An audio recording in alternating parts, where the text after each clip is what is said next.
লোকসভা নির্বাচনে নির্ঘণ্ট প্রকাশ হয়ে গিয়েছে এবং একই সঙ্গে সকাল থেকে সকলে কিন্তু নেমে পড়ছেন প্রচারে। প্রত্যেকটি রাজনৈতিক দলের প্রার্থীরা সকাল থেকেই তীব্র গরমেও কিন্তু প্রচার সারছেন। এদিকে বিরোধীদের তীব্র ভাষায় আক্রমণ গানের মাধ্যমে তার স্বভাবসিদ্ধ ভঙ্গিতেই এবার আবারও অসীম সরকার, হরিণঘাটার বিধায়ক অসীম সরকার পূর্ব বর্ধমান লোকসভা কেন্দ্রের বিজেপি প্রার্থী হয়েছেন তিনি। এই তীব্র গরম থেকেই রেহাই পেতে রাতেও বিভিন্ন জায়গায় কবি গানের আসর করছেন এবং তার স্বরচিত গানের মধ্যে দিয়ে তীব্র আক্রমণ শানাচ্ছেন। গতকাল রাতে পাটুলি স্টেশন বাজার চত্বরে এমনই কবি গানের আসরের মাধ্যমেই প্রচার সারলেন পূর্ব বর্ধমান লোকসভা কেন্দ্রের বিজেপি প্রার্থী অসীম সরকার।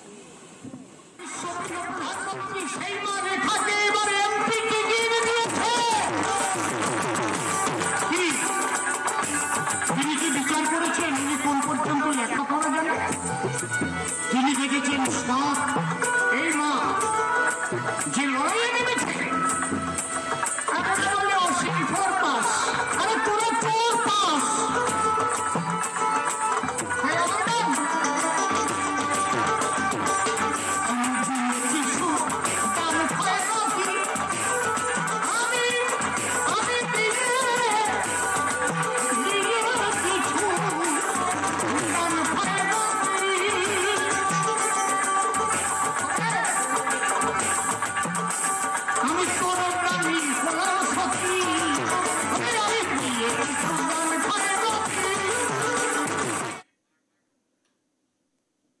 এদিকে মাউথ অর্গান বাজিয়েই প্রচারে বামেদের দেবরাজ, চায়ের আড্ডায় সলিল চৌধুরীর গানের সুরে জনসংযোগ জলপাইগুড়ি সিপিএম প্রার্থী। সাত সকালে জলপাইগুড়ি শহরে বিভিন্ন এলাকায় প্রচারে বেরিয়েছিলেন জলপাইগুড়ি লোকসভা কেন্দ্রের সিপিএম প্রার্থী দেবরাজ বর্মন। এক চায়ের আড্ডায় তাকে মাউথ অর্গান বাজিয়ে শোনাতে দেখা গেল সলিল চৌধুরীর সেই বিখ্যাত গান আমি ঝড়ের কাছে রেখে গেলাম আমার ঠিকানা। এর আগে জলপাইগুড়ি লোকসভা আসনে তৃণমূল প্রার্থী নির্মল চন্দ্র রায়কেও দেখা গেছে দোতারা বাজাতে।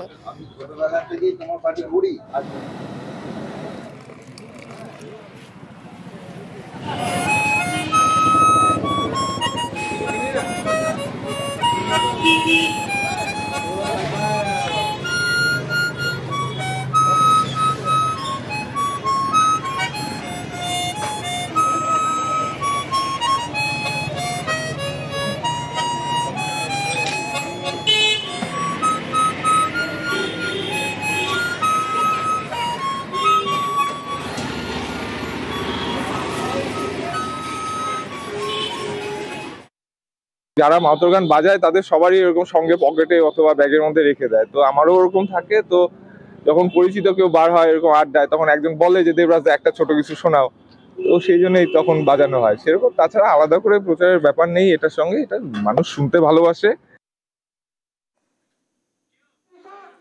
প্রচন্ড গরমে সকালবেলায় বেরিয়ে পড়লেন ব্যারাকপুর লোকসভা কেন্দ্রের বিজেপি প্রার্থী অর্জুন সিং। টিটাগড়ের ব্রহ্মস্থানে পাতালেশ্বরী মন্দিরেই পুজো দিয়ে দুটো করে পৌরসভার বিভিন্ন এলাকার মানুষের সঙ্গে তিনি জনসংযোগ করলেন।